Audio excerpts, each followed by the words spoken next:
দেশে সেটা বেড়ে গেছে।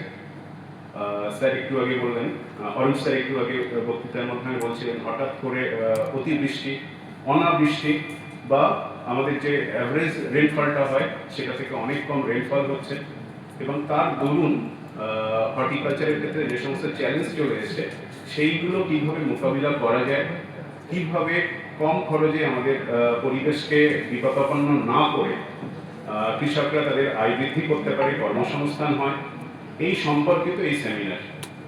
আশা করি নিউ টেকনোলজি নিয়ে এখানে আলোচনা হবে।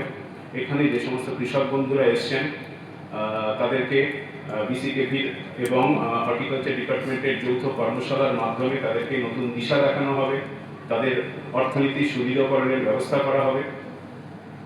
এই ধরনের সেমিনার যত আয়োজিত হবে তত কিন্তু খুব রেগুলার ইন্টারভালে যদি এই ধরনের সেমিনার বিসিকেভি পক্ষ থেকে এবং হর্টিকালচার গভর্নমেন্টের পক্ষ থেকে একটা কোলাবোরেশনের মাধ্যমে করা যায়, তাহলে আমাদের কৃষক বন্ধুদের কাছে, আমাদের চাষি ভাইদের কাছে নতুন নতুন টেকনোলজি, নতুন নতুন জ্ঞান চলে যাবে এবং এই ধরনের সেমিনার তখনই সাকসেসফুল হবে যখন এখান থেকে আমরা যে অর্জিত জ্ঞানটা নিলাম সেটা যদি আমাদের ফিল্ড লেভেলে যে সমস্ত অফিসার আছেন তাদের মাধ্যমে ফিল্ড লেভেলে সেটাকে ইমপ্লিমেন্টেড করা যায় এবং তার সুফলটা একদম এন্ড প্রোডাক্ট হিসেবে মার্কেটে আমরা পেতে পারি।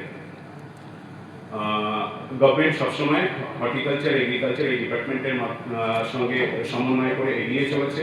আমাদের নদিয়া জেলা প্রশাসনও এইভাবে কাজ করে চলেছে। রিসেন্টলি 2-3 দিন আগে আমাদের একটা দিশা কমিটির মিটিং হয়েছে, সেখানে ডিস্ট্রিক্ট হর্টিকালচার স্যার দারুণ একটা প্রেজেন্টেশন দিয়েছিলেন। আমি খুব মনোযোগ দিয়ে শুনেছিলাম কী কী করা যেতে পারে। বিশেষ করে এখানে বিসিকেভির মতো একটা ইউনিক একটা ইউনিভার্সিটি, ওয়েস্ট বেঙ্গলের একটা প্রিমিয়ার ইউনিভার্সিটি এখানে আছে। আশা করব নদিয়ার কৃষক, কল্যাণী কৃষকরা সারা দেশকে, সারা পশ্চিমবঙ্গকে পথ দেখাবে হর্টিকালচারের মাধ্যমে। এই আশা করে সবাইকে আবার ধন্যবাদ জানিয়ে এবং আমাকে এখানে উপস্থিত থাকার আমন্ত্রণপত্র পেয়ে আমি সবাইকে শুভেচ্ছা জানাই এবং সবাইকে ধন্যবাদ জানাই। Thank you.